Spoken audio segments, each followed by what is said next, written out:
Hello, everyone, and welcome to the show. And here we are. It's me and it's Ryan A. Bush with me. So welcome to the show. Thank you, Franz. I'm excited to be here. I know, right? It's a great day and it's even sunny over here in the United Kingdom. And I hope it's sunny in your area as well. And we can talk about sunny days and happiness today. And one thing that we always talk about in my show is how to create this life that we want, not wait until the children are grown up, wait until you retire, wait until you're an empty nester, but really enjoying life now to create this life. And yet we see so much unhappiness. And my audience wants to see why we're not happy. Why? What's going on? Are we focused on the wrong thing? And I just read your entire book. And I was like, he's been doing a lot of thinking. Do you want to talk about a little bit, first of all, who you are? Introduce yourself. What do you do? Because you are just a thinker, and people might think, what is a thinker? Wait, guys, Right. wait, no. And then we're going to talk about this problem of not knowing where we're going. Off you go. It's all yours. Sounds great, Franz. So, yeah, I'm a thinker and a designer. So I kind of have a professional background in design of products and software and systems, and then I've been asking questions about philosophy and psychology for much longer than that. Actually, when I was a teenager, I started really digging into this stuff. And I launched my first book a few years ago in 2021, Designing the Mind, the Principles of Psychotecture. And this is really a book that's exploring the process of designing and changing your own mind, right? Your thoughts and beliefs, your emotions, your behaviors and habits. How do we actually zoom in and make those changes?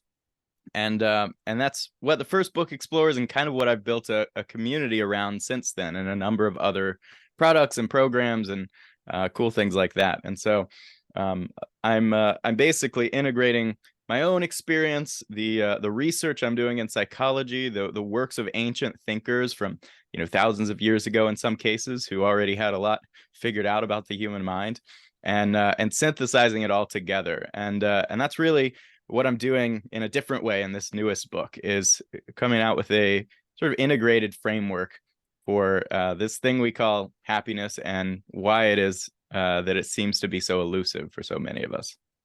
Yeah. And what is happiness? Let's ask artificial intelligence. No, just let's ask Ryan, because he's been doing all this. He's got these spreadsheets with a list of what happiness is. And then what would you think? Why is it that nowadays we see so many people that maybe have addictions, depression, and this true unhappiness? They're drinking the way through, they're eating their emotions. What's going on?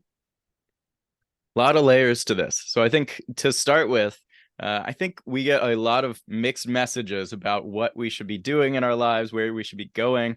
We have lots of temptations and kind of endless distractions too. And it all kind of comes together to really complicate this pursuit of the good life that I think would have been a little bit simpler a few thousand years ago. So I've argued that we're basically navigating our lives using a faulty map. We are trying to maximize things like short-term pleasure and longer-term gain, which seem to be the good things in life. And yet these are not the things that actually tend to deliver. When we look at happiness on a statistical level, we see that happiness doesn't necessarily correspond to more of these seemingly good things in our lives. We see that lottery winners, for example, very often think that winning the lottery is going to be the best thing that ever happens to them. And pretty shortly after this huge success, they're back down to where they started in terms of happiness, right? And similarly, we can look at negative events. We can look at paraplegics, people who lost their legs and thought their lives were over, and very quickly their happiness comes back to the level that it was at. And I think we often hear these examples and kind of shrug them off and say, oh, that's weird. Sometimes happiness doesn't work the way we think. But I think what we should really do is pause and ask, why does it really work this way? Why are we all kind of spending our lives navigating, pursuing things that on some level I think we know aren't really going to make us more deeply fulfilled? And so what I'm doing in this book is kind of providing a new map, a new way of looking at happiness. And I do that through this kind of three-dimensional model that you've familiarized yourself with. So I gather then that my audience, if they had problems, they can come to you and say, okay, my problem is that I got this pressure. I am in many groups where we have alcoholics. They stop, and then when they get home, their partner or husband or friends are there pressurizing them to keep going back to the very habits that they're trying to get away from. So now they're all terrified. Christmas is coming, and you're forced to eat, and you're forced to drink, and it's like this pressure. Do you think that this pressure has anything to do with our lack of understanding of what virtue is?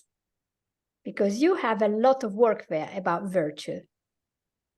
Yeah, so I will say first that there are multiple, kind of like I said, there are multiple layers to this, and I think a lot of what you're talking about with addiction and these things really stem more to the fact that we have a world now that doesn't resemble all that closely the world that we evolved in and our brains were sort of made to operate in. There was no alcohol, there was no casinos, there were no hard drugs back in the age when our brains evolved. And these things have been sort of developed in the modern world to hijack our brain's natural functioning, make it very difficult to escape. I mean, and it's true for things like social media too, things that most people don't view as traditional addictions. So I think this is a layer on top of what I'm talking about that makes it all that much harder. But I think at the very least, we should at least know which direction we should be going in, right? Even though there are still things that could pull us in, like addiction, that could keep us from pursuing that path, we at least need to know which way that path is going and which way we need to be headed in. And I think this is where this concept of virtue comes in. And Yes. so the term virtue, it has this very kind of outdated, stuffy connotation today. But it's really a beautiful term with a rich philosophical history. And I use it to refer to anything that a person can be good at, right? Anything that tends to elicit admiration in other people. These traits that we cultivate in ourselves, these are virtues. And so it could be compassion, it could be courage, charisma, right? Anything, creativity. There are so many examples. Even your sense of humor would be a virtue according to this system. And so virtue is really sort of the hidden dimension that's pulling the strings of our happiness, sort of behind the scenes. And so what I argue is that you could imagine there's sort of a chessboard sitting in front of you. And there's these two axes. The x-axis is sort of pleasure and gain. So you move to the right, that's more pleasure. Left is more pain.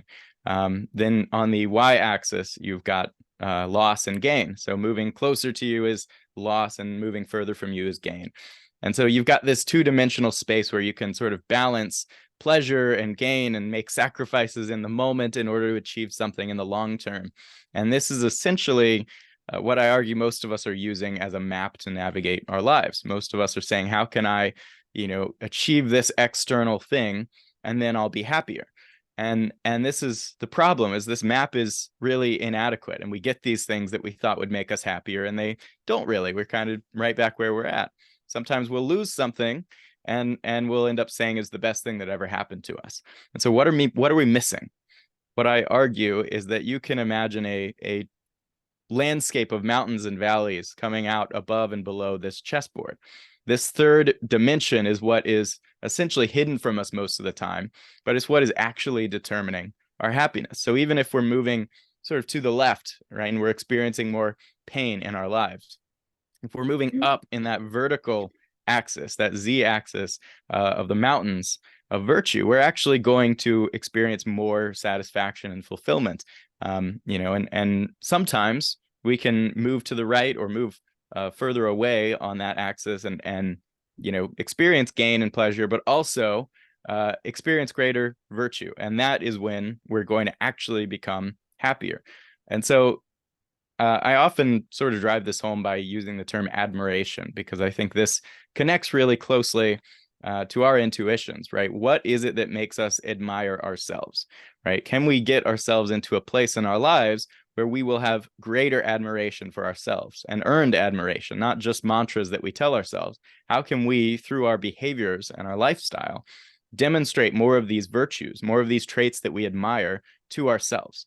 And this, I argue in part 2, there's actually a very good explanation from an evolutionary and neurological standpoint for why our brains work this way and why virtue matters so much.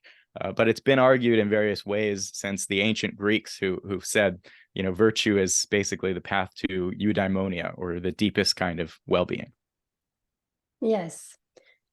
I hope that everyone is following here. So it is not just about having it all or gaining, like, nowadays we see all this advertising, becoming 6K a month, 6-figure a month, whatever, coach or whatever. Once you're there, you hit it. And then you hear, they are absolutely burning out. And just last week, I was watching one of the most recent interviews from Steve Bartlett, Diary of a C.E.O., which is number 28 in the charts. Think about 2 million podcasts. Is number 28. Number 2, Huberman Lab, but number 28, CEO. And he's doing well. And he was interviewing this author of a book. He wrote The Psychology of Money. And they were talking about that because he's a millionaire, Steve Bartlett. He's one of the Dragon's Den here in England, which is a investment program, TV. And he was saying, I got all this money, and now what? And, what's next? And so you realize that people need a lot more than money to be happy. Money isn't enough. There are suicides from rich people as well as from very poor people. And here's the thing, there is something about gaining this happiness that is opposite to comfort. In fact, you actually say that comfort is a barrier to virtue. How do you explain that? Because we want to be comfortable, don't we? Sure. And so I do want to address kind of the money thing, because this is a complex issue. We have some people acting like money will, solve all our problems, and others saying money can't buy happiness. So what's the real answer?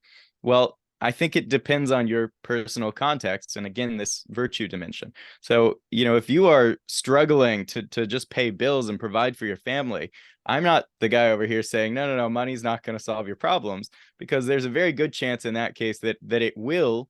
But the reason it will is because it will enable you to put yourself in a position in your life where you can bring out more of those virtues. So if you are working, multiple kind of monotonous, repetitive jobs that aren't really giving you an outlet for your greatest strengths, right? Then anything that enables you to get out of that and spend more of your time bringing out those strengths really is going to make you happier. But it's not happy. You're not going to be happier just because you're richer. You're going to be happier because of what that enables. Now, you can also imagine someone who does have a job that's bringing out their greatest strengths, right? They do have a life that is really rewarding for them and enables them to bring out these virtues. Well, then they fall into a large sum of money and they said, oh, I'm going to quit my job, right? I don't have to work anymore. And they end up, coming into this ease, this level of comfort that enables them to pretty much just stay home and play video games all day, right? And they don't end up bringing out those strengths that they admire in themselves. And then they're going to be much less happy after the money. So the question to be asking is really, how can I use this two-dimensional plane of my circumstances to raise myself up in this third dimension, right? How can I use money? How can I use comfort or discomfort to actually make myself more admirable, more virtuous? And this is what I really believe is at the heart of our happiness. And so yeah, comfort can easily become a barrier. There are lots of types of comfort that will basically ease you into a sense of complacency, right? There are people who have been in extremely uncomfortable or even painful situations who have found meaning and growth through that. I mean, I recently reread Viktor Frankl's Man's Search for Meaning, and he argues that basically there's something much deeper. You can find a kind of happiness and fulfillment, even if you're in a prison camp, which he was, and this is not an argument for the existence of prison camps or any other unpleasant situations, but basically you can find opportunities to bring out those strengths and those virtues, even if you're going through something really difficult and you're very uncomfortable. That is a very good answer. And, people have to understand, all those who are able to retire age 30 with a few $1 million in the bank, after 2 weeks of retirement, their bucks found in another company because they are bored to death. Yeah. Purpose. So exactly. We all need something. So there was something else that I wanted to ask you. It was something interesting because you were saying in your story, you've been home educated for quite a few years, if not for all your life. And I'm very familiar with this because, of course, as people know, both of my kids have been home educated, one all her life and one for 3 years. And then, one is traveling the whole world on his toll bike. You think, wow, that's scary. And as a lot of people think, well, first education is a lot of stuff, and we go to school, we don't go to school, we're anxious about school, we're worried about everything, we're worried about trying things, we're worried about many things in life, aren't we? And sometimes you were saying that it's actually trying something scary, trying something uncomfortable, that is new, they will take the social anxiety out of the equation. And social anxiety is one of the biggest blocks of our development, because we are paralyzed. We can't do anything because we are thinking we're going to fail. People are going to judge us, etc. Did you want to share something about, because I remember all the details about your story, how you were asking this girl to talk to you when you ended up being good friends? Yeah. So when I was in 7th grade or going into 7th grade, I sort of switched to going to what I call real school after having been homeschooled and went to Montessori school before that. So I kind of had an unconventional education, and I went into school and basically like was not socially prepared for it. I wasn't really able to initially fit in with these kids, and I was very like, it kind of just shut down and didn't talk at all for that first year. And I kind of got to a point where I said, I'm not really proud of the person I am. I don't know how I knew, the importance of this when I was 13 years old, but I basically said, like, I need to get out of my comfort zone. I need to go do something radical because I want to become a person that I'm proud of. I don't want to be scared of the world, scared to talk to people. And so I went and joined the football team, which, lots of kids do, but I was very much a, scrawny little chess kid type person. And I went and got beat up for the next year, and then I did it for 4 more years after that. And I did a bunch of other things related to that too. I started kind of volunteering to give presentations in school. I started doing all this stuff that was really uncomfortable for me, but on some level, I think I knew that's what I needed to do. I needed to get out of that comfort zone and give myself the room to be able to grow. And it very much did have that effect. I think over the course of that high school experience, I pretty much overcame my social anxiety. I became a person I was very proud to be. And I've really kind of continued this endeavor of getting uncomfortable my whole life. I mean, even going on podcasts like this was uncomfortable and scary the first couple times I did it. And I've kind of pushed to do it anyway, right? And yeah. I developed a program called the anxiety algorithm that is really based around this idea and the fact that, most of us sort of look for easy answers to our anxiety. Most of us are searching for ways to soothe our anxiety, comfort our anxiety. And really the only real way to get rid of anxiety is to go straight toward that thing that scares you, to stop avoiding and to confront and even embrace that thing that is scary. And this applies to way more than you would think. I mean, I think a lot of us understand exposure therapy, right? If you're afraid of snakes, you can decrease that fear by, exposing yourself to snakes. And there's of course a right way and a wrong way to do this. Don't just go up and grab a snake. But you can overcome phobias this way. But you can also overcome panic attacks and chronic worries this way. I mean, the same principles apply to all of these things, because really when we experience panic or just general low-level anxiety, what we're really afraid of is the fear itself, the fear symptoms that we're experiencing. So that elevated heart rate, that rapid breathing, we basically start to feel these things, and then we think, oh no, I can't have a panic attack right now. So immediately resisting it, interpreting it as danger. This causes these symptoms to elevate. We have increased heart rate even more, right? And then we, interpret it even more as dangerous, and we say, oh no, I'm going to pass out. Something terrible is going to happen, right? And we basically create our own panic attack by doing this. If we were able to accept the feelings and embrace them and welcome them, the panic would quickly subside. And this is really well documented. This is how you get rid of panic attacks, is you stop resisting them and you start basically welcoming them, and then they leave. And the same is true of worries. When we worry, we're essentially afraid of our thoughts. We're afraid of our own what if catastrophes that we make up in our heads, and we end up going over them over and over and over in our heads, soothing ourselves, reassuring ourselves, and then worrying again and doing it all over again. And so it's all really about finding a way to go toward that thing that scares you and expose yourself to that uncomfortable, scary thing and stop avoiding it. And then you'll quickly find it wasn't so scary to begin with. You know, you are absolutely repeating what I keep boring my anxiety clients with every day, because the more you avoid something that looks scary, unless it's a train come to you to kill you, okay, that's all right, avoid the train. But the more you avoid, the more your brain will go, see, now you're safe, you're good, just stay a cocoon. And in the end, you know, there are people that haven't been out of the house for years and years and years because it gets worse and worse. And then I said, no, let's just go out. Let's go and do this. And then they realized they can actually do it. And it was all happening in here somewhere. It's not outside. There was nothing outside. It was all inside. And I call that the negative committee. And I found once there was a quote from, I don't know if it was an actress or something, and I use it with everyone. And he says, to that negative committee sitting in our head, sit down and shut up. I'm just going to get on and do whatever I want.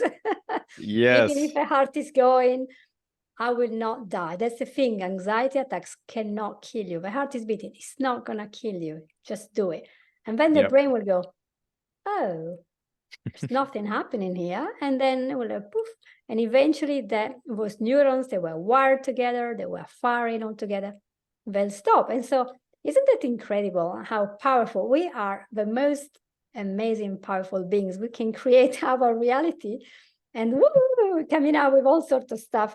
So that's very good. I think it's a good chat, and we can keep going for hours, but we do have, you know, quite a few minutes. And I want to ask you a question about something you said. You said life is good as long as you keep moving.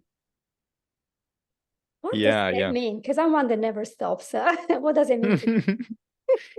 Right. And I think this can be, you know, interpreted in a lot of ways, because it's not necessarily that you need to be as productive as possible, right? But I think you need to always be asking, how can I grow from here? How can I increase the amount that I'm able to bring out my personal strengths in my life? I think that sometimes we get this sort of like happy ending syndrome, where we think that we should just be able to get to a point where we're done and we can stop. And unfortunately, that's not how our brains work. Our brains reward us for doing things that we admire in ourselves.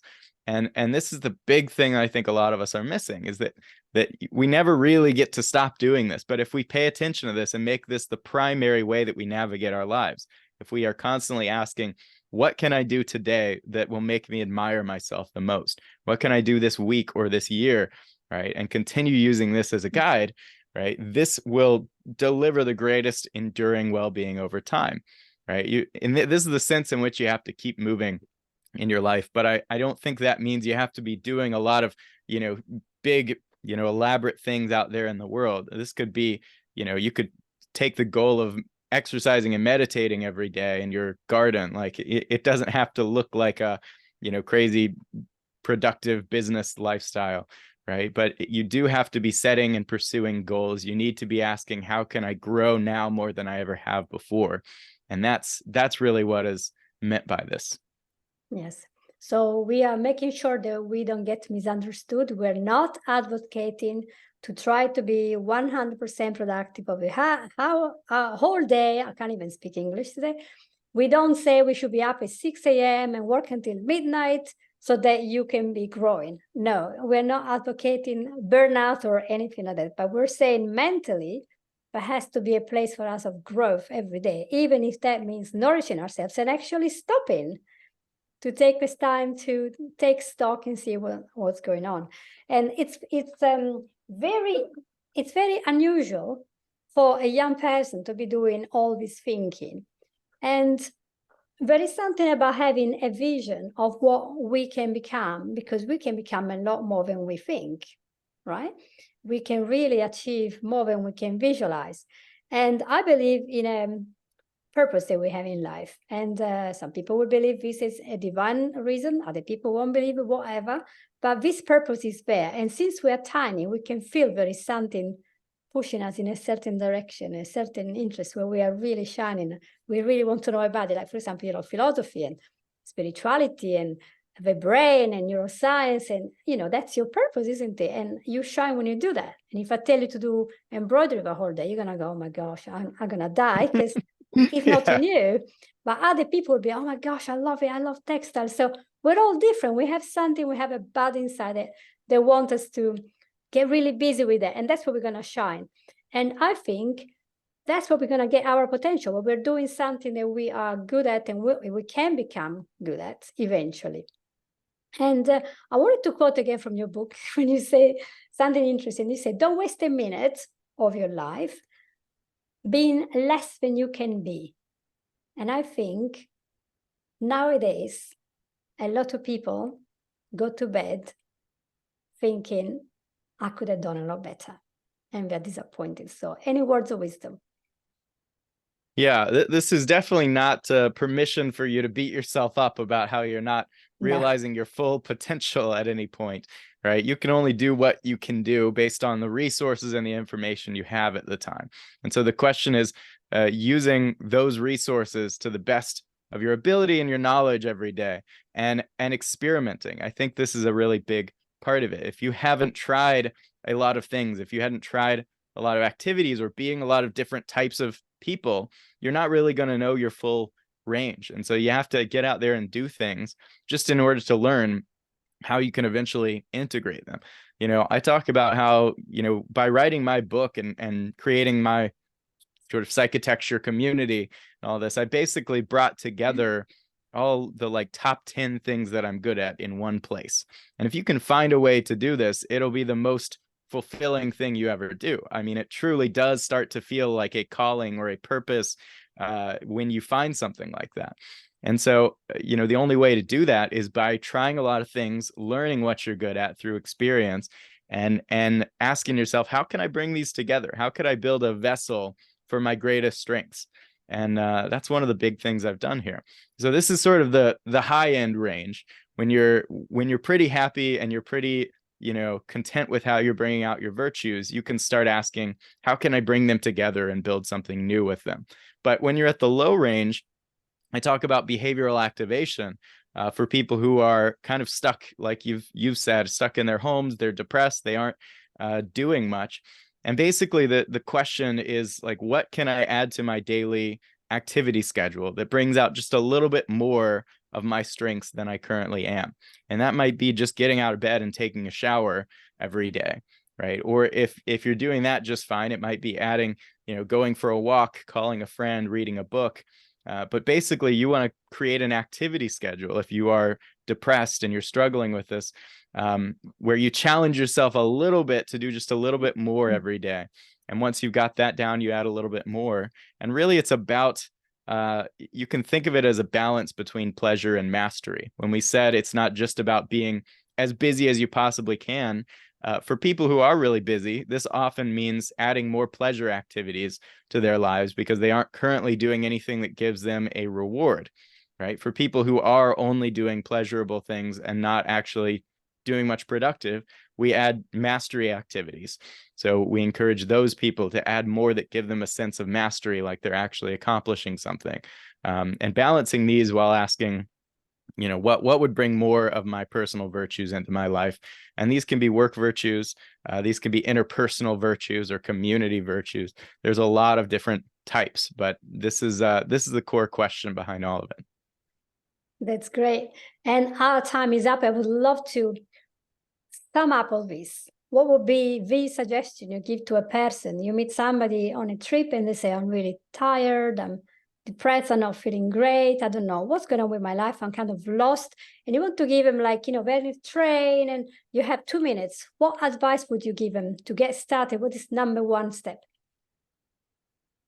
Yeah, so a great starting point is to create a list of the people that you admire most, whether those are people in your actual life around you or historical figures, philosophers, fictional characters, whatever, but create a really comprehensive list.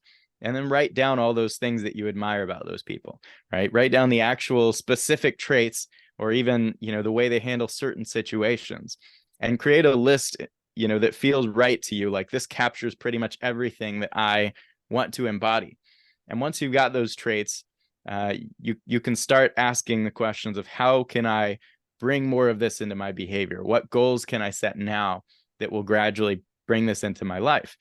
You can also ask yourself, what are my personal strengths that I've always thrived at throughout my life?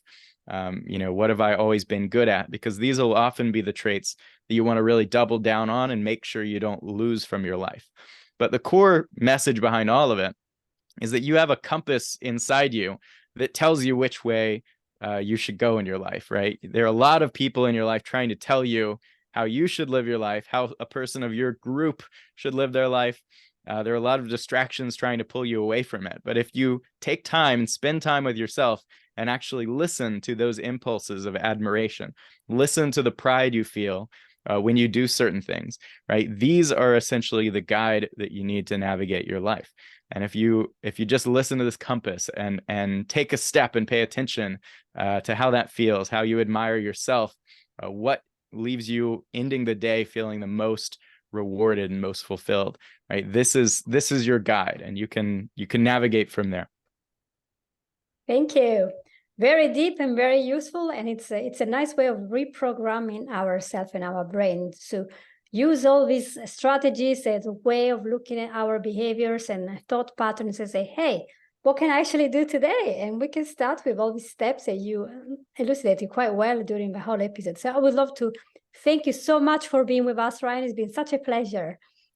Yeah, thanks so much for having me. And I'd love to offer your listeners a few free books. If they go to designingthemind.org/psychotecture, they can get the Book of Self-Mastery and the Psychotext Toolkit. I can send you that link for the show notes. Yes. But also, Become Who You Are should be available for pre-order very soon, all the major platforms. So look forward to sharing that with everyone. Yes, very exciting. We're going to be putting links, and then is it January when the book comes out? Yeah. Yeah, the book should be out for pre-order by the end of November, hopefully. But okay. It will be officially for sale around February, March. Oh, that's great. So guys, you know where to go. You're going to have to look up for Designing the Mind, and then go back to Ryan A. Bush, and you will find links. And then from when you go to his website, it's not as complicated, but we're going to put links. You will see links below, as we say in both videos. So if you love this episode, please like and share with some of my friends or some of your friends. Share with everyone. Basically, we love that. We love subscribing people, and we love that you perhaps write a good review for the book, for the podcast, for all of us, because we are working so hard to help you to create the life that you want. And we hoped that this episode was useful for you to get started, and focus on what will bring you happiness. So thanks again to you, Ryan, and thanks everyone for listening, and take care, everyone. Bye-bye. Awesome.